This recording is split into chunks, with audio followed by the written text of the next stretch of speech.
Hello दोस्तों, नमस्कार। कैसे हैं आप सब? आई होप कि आप सब अच्छे होंगे, मस्त होंगे और खूब बढ़िया से मन लगाकर पढ़ाई कर रहे होंगे।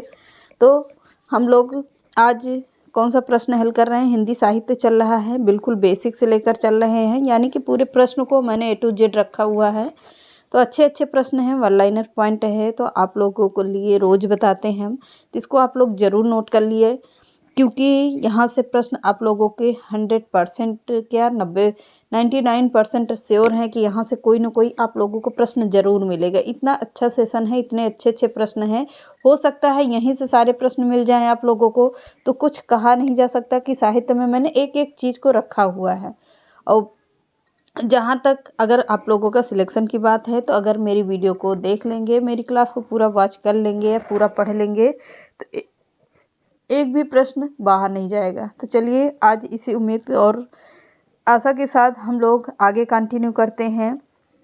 कल कुछ इम्पोर्टेंट प्रश्न करवा दिया है, उसी के आगे कंटिन्यू करिए। आज के सेशन का पहला प्रश्न देखते हैं। शकुंतला नाटक का खड़ी बोली में अनुवाद किसने किया था? तो शकुंतला नाटक का खड़ी बोली में अनुवाद किसने किया है? राजा लक्ष्मण सिंह ने किया है। किसने? राजा लक्ष्मण सिंह ने किया है। आगे देखिए, अवधि की उत्पत्ति किस अपभ्रंश से हुई है? तो अवधि की उत्पत्ति पूछ रहा है, तो अवधि की उत्पत्ति अर्धमागधी से हुई है। किससे? अर्धमागधी से हुई है। आगे देखिए, किस बोली में कृष्ण काव्य और रीतिकालीन साहित्य का सृजन हुआ था? किस बोली में कह रहा है कि कृष्ण काव्य और रीतिकालीन साहित्य का सृजन हुआ है?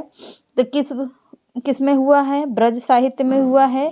आगे देखते हैं, अहीर वाटी का संबंध किससे है? तो अहीर वाटी का संबंध किससे होगा? राजस्थानी से है। इतना नोट कर लीजिए, किससे होगा? राजस्थानी से है। आगे देखते हैं, भाषा की उत्पत्ति किस अपभ्रंश से हुई है? तो भाषा की उत्पत्ति किस अपभ्रंश से हुई है?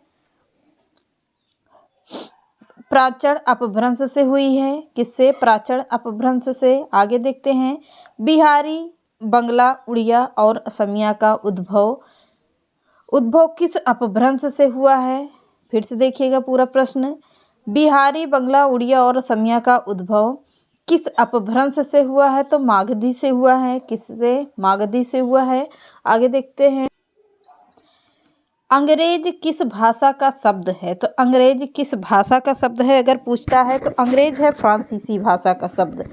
किसका है? अंग्रेज फारसी भाषा का शब्द है। अगला प्रश्न देखिए, अंकलेश किसका पर्यायवाची है? तो अंकलेश पूछ रहा है कि अंकलेश किसका पर्यायवाची है? तो अंकलेश का पर्यायवाची कौन होगा? कुबेर का पर्यायवाची है कौन सा? अंकलेश है। आगे देखिए, अधिकतर भारतीय भाषाओं का विकास किस लिपि में हुआ है? तो अधिकतर भारतीय भाषाओं का विकास किससे हुआ है? ब्राह्मी लिपि से हुआ है। किससे? ब्राह्मी लिपि से होगा। आगे देखते हैं, अनुप्रास अलंकार के कितने भेद या प्रकार हैं? तो अनुप्रास अलंकार के कितने भेद या प्रकार होंगे? तो 3 भेद हैं। कौन सा है? आपको आगे बताते हैं। अपनी करनी पर उतरनी लोकोक्ति का क्या अर्थ है? अपनी करनी पर उतरनी लोकोक्ति का अर्थ क्या है? अपना कार्य ही फलदायक होता है। क्या होगा? अपना कार्य ही फलदायक होता है। अमीर खुसरो ने किस भाषा के विकास में अग्रणी भूमिका निभाई है? मैंने कई बार ये प्रश्न उठाया है, कई बार आप लोगों को हर तरीके से पढ़ा दिया है कि अमीर खुसरो किसके लिए सबसे ज़्यादा जाने जाते हैं? खड़ी बोली का विकास के लिए सबसे ज़्यादा आगे यही आते हैं। कौन? अमीर खुसरो। और एक प्रश्न बनता है कि पहेलियों और मुकरियों के जनक किसे माना जाता है? अमीर खुसरो। खड़ी बोली के जनक किसे माना जाता है? अमीर खुसरो। 3 तरह से प्रश्न बन सकते हैं।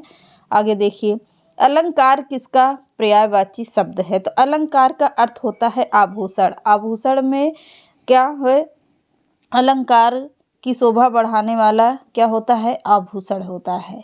तो अलंकार का पर्यायवाची शब्द होगा आभूषण। अगला देखिए, अवसरवादी व्यक्ति हमेशा अपना उल्लू सीधा करने का प्रयास करता है, मुहावरे का अर्थ बताइए।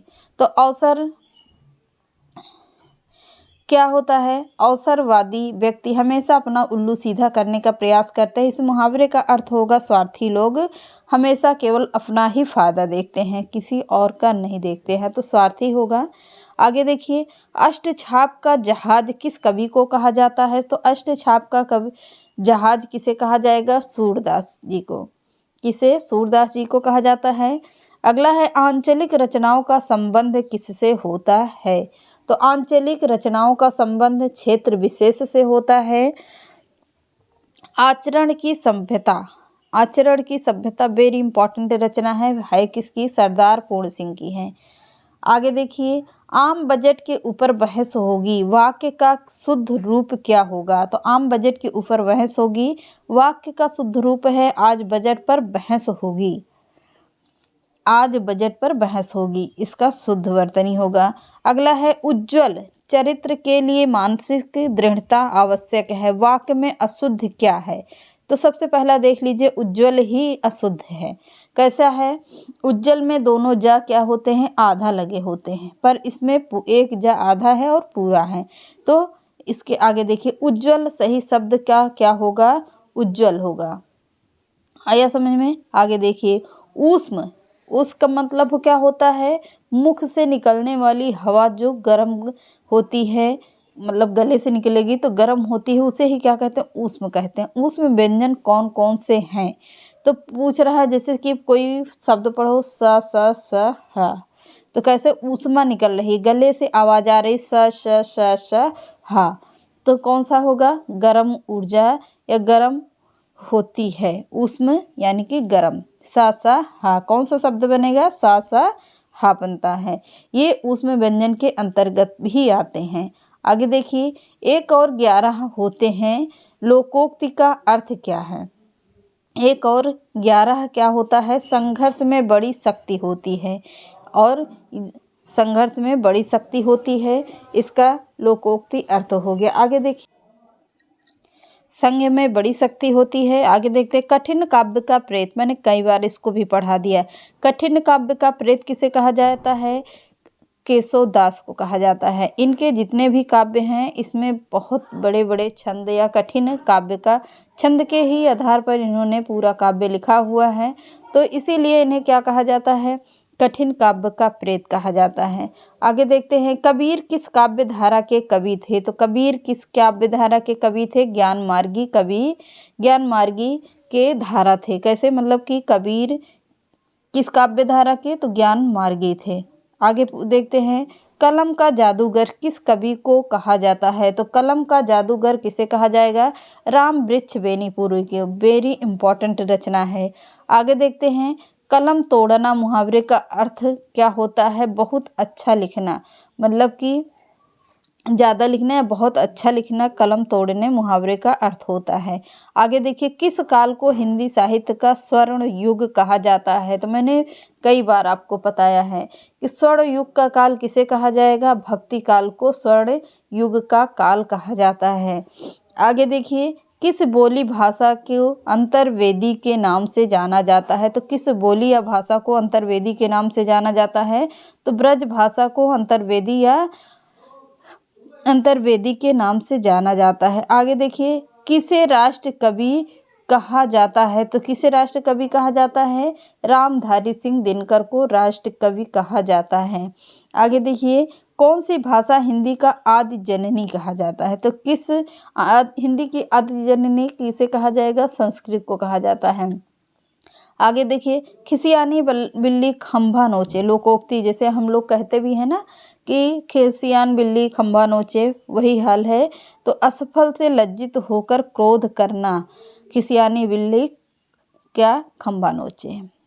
तो आम बोलचाल की भाषा भी है खिसियानी बिल्ली खंभा नोचे। तो सफलता से लज्जित होकर क्रोध करना, यही इसकी लोकोक्ति का शुद्ध वर्तनी होता है। आगे देखिए, घोंसले में चिड़िया, घोंसले में चिड़िया वाक्य में कौन सा कारक है? तो घोंसले में पूछ रहा है, तो में पर कौन सा कारक हो जाएगा? अधिकरण कारक है। चरण कमल बंदो हरिराई में कौन सा अलंकार है? तो चरण कमल बंदो हरिराई में कौन सा अलंकार होगा? रूपक अलंकार है। कौन सा? रूपक अलंकार है। आगे देखिए, चाय किस भाषा का शब्द है? तो चाय चीनी भाषा का शब्द है। आगे देखते हैं, चारों चरणों में समान मात्राओं वाले छंद को क्या कहते हैं? तो चारों चरणों में समान मात्राओं वाले छंद को कहते हैं सममात्रिक छंद। क्या कहेंगे? सममात्रिक छंद कहते हैं। आगे देखिए, छंद का सर्वप्रथम उल्लेख कहाँ मिलता है? तो छंद का सर्वप्रथम उल्लेख कहाँ मिलता है? श्रांग वेद में मिलता है। सबसे पुराना ग्रंथ किसे कहा जाता है? श्रांग वेद को कहा जाता है। अगला देखिए, जिंदा रहने की इच्छा वाक्य के लिए क्या शब्द होगा? जिजीविषा। पत्थर, जैसे पहाड़ों के बीच की समतल भूमि को क्या कहा जाएगा? उपत्यका। क्या कहा जाएगा? उपत्यका कहा जाएगा। पहाड़ के नीचे की समतल भूमि को क्या कहा जाएगा? उसे कहा जाएगा अधीत्यका। हाथी हाँकने का हुक क्या कहा जाएगा? अंकुश। हाथी के बच्चे को क्या कहा जाएगा? कमेंट करके आप लोग बताइए कि अब इसको क्या कहा जाएगा। पूरी लोकोक्ति हम आपको सब कुछ पढ़ाएंगे, एक एक चीज को। तो अब कुछ तो आप लोग भी मेहनत करिए। तो हाथी के बच्चे को क्या कहा जाता है? कमेंट करके बताना कि हाथी को बच्चे को क्या कहा जाता है। इसका वाक्यांश आप लोगों को बताना है। जिसकी पत्नी गुजर गई हो, वाक्य के लिए शब्द क्या है? जिसकी पत्नी गुजर गई हो उसे लिए क्या कहेंगे? विधुर कहेंगे। और जिसका पति गुजर गया है उसके लिए क्या कहा जाता है? विधवा शब्द का इस्तेमाल किया जाता, सभी को पता है। विधुर पति को कहते हैं। आगे देखते हैं, जो कि शीघ्र प्रसन्न हो जाए, वाक्य के लिए क्या शब्द होगा? क्या होगा? आशुतोष। क्या कहेंगे? आशुतोष कहेंगे। आगे देखिए, जो भोजन रोगी के लिए निषिद्ध है, वाक्यांश के लिए एक शब्द क्या होगा? अयध्य होगा। क्या कहेंगे? अयध्य कहेंगे। जो व्यतीत हो गया, वाक्य के लिए उपयुक्त शब्द क्या होगा? अतीत कहा जाता है। इतना पता है। जो हिसाब किताब की जांच करता हो उसे क्या कहते हैं? अंकेक्षक कहते हैं। आगे देखिए, जौहर खुलना का अर्थ क्या होता है? भेद का पता लगना। अगला देखिए, ठनठन गोपाल का क्या अर्थ है? तो ठनठन गोपाल का अर्थ होता है कंगाल। आगे देखिए, तरनी तरूजा तट तमाल तरुवर बहुछाए पंक्ति में कौन सा अलंकार है? सभी को पता है। क्या होगा? ताता ताता की बार बार आवृत्ति होने पर कौन सा होगा? अनुप्रास अलंकार होता है। क्या? अनुप्रास होगा। आगे देखिए, तिनके की ओट में पहाड़, लोकोक्ति का अर्थ क्या होता है? तो तिनके की ओट में पहाड़, लोकोक्ति का अर्थ होता है छोटी चीज के पीछे बड़े रहस्य का छिपा होना। बहुत ही इम्पोर्टेंट रचना है। ऐसे ऐसे प्रश्न पूछे जाते हैं आप लोगों से। तो किसका होगा? छोटी चीज के लिए बड़े रहस्य का छिपा होना कहा जाता है कि तिनके की ओट में पहाड़, लोकोक्ति का अर्थ होता है। आगे देखिए, त्रिपुरा राज्य की राज्य भाषा क्या है? तो त्रिपुरा राज्य कहाँ किसके अंतर्गत आता है? बंगाल के आसपास आता है। तो कौन सी भाषा होगी? बंगाली भाषा होगी। तो आज के लिए इतना ही रखते हैं। 40 प्रश्न बहुत ही इम्पोर्टेंट प्रश्न है। 40 ये हो गए, 10 उधर हो गए, पूरा 50 प्रश्न हमने पूरा प्रैक्टिस कर लिया। वन लाइनर की तरीके हैं, नोट भी कर लीजिएगा आप लोग। तो चलिए, आप लोगों को प्रश्न कैसे लगते हैं, प्रश्न अच्छे लगते हैं, कैसे लगते हैं, तो कमेंट करके ज़रूर बताइएगा। और हाँ, हाथी के बच्चे को क्या कहा जाता है? ये लोकोक्ति है या वाक्यांश है? तो आप लोग वाक्यांश का इसका बताएंगे कि हाथी के बच्चे को क्या कहा जाता है। इतना कमेंट करके ज़रूर बताना। तो चलिए, मिलते हैं नेक्स्ट क्लास में। चैनल पसंद आए तो लाइक, सब्सक्राइब एंड शेयर कर दीजिएगा। नमस्कार।